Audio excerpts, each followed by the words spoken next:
There have been some concerns. I'll just try to anticipate a few because I do want to turn it over to questions pretty quickly here.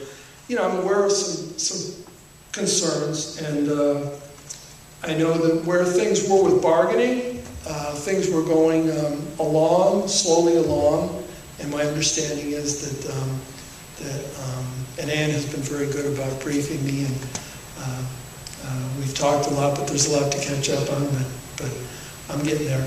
But that, you know, there were concerns that things could just fall apart if there's a switch in the union representation.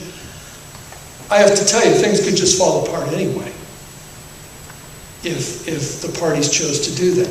This is not going to be something that, if there's a change in union representation, that is just going to come along and make everything take a whole lot longer, or make things just fall apart, because either party has the power to do that anyway. I don't know what you know about fact-finding, but even if you went to fact-finding after mediation attempts, it could just be, it fell apart, therefore you start all over again. Even the things you had agreed upon prior don't hold when you get past that piece. So I wanted to mention that. There's been a concern, I know, about liability insurance, what would happen. I believe that would be seamless, and if there was ever any kind of a gap, there can be insurance for what we call past acts. So insurance can be bought where the carrier will agree that the gap would also be covered. And I do have to tell you, my experience in all these years in education is it's extremely rare that a teacher gets sued personally and the district doesn't have to jump in there and assume a defense. An intentional act, you know, beating up a student, the district is likely to say you're on your own, and they can do that. But the sort of thing that most people worry about are negligent acts, you know, supervision issues or something like that. The district has to defend you in something like that. So I don't see that as a huge piece.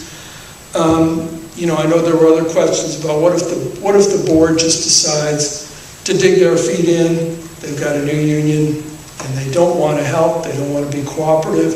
They want it to just kind of fall apart. The SERB, State Employment Relations Bureau, we have the ability to file what's called an unfair labor practice. Anytime there's any bad faith in negotiations on either side, the other party can file a SERB. That's the main thing they're there for, is to protect the integrity of the negotiation system and the administration of the contract.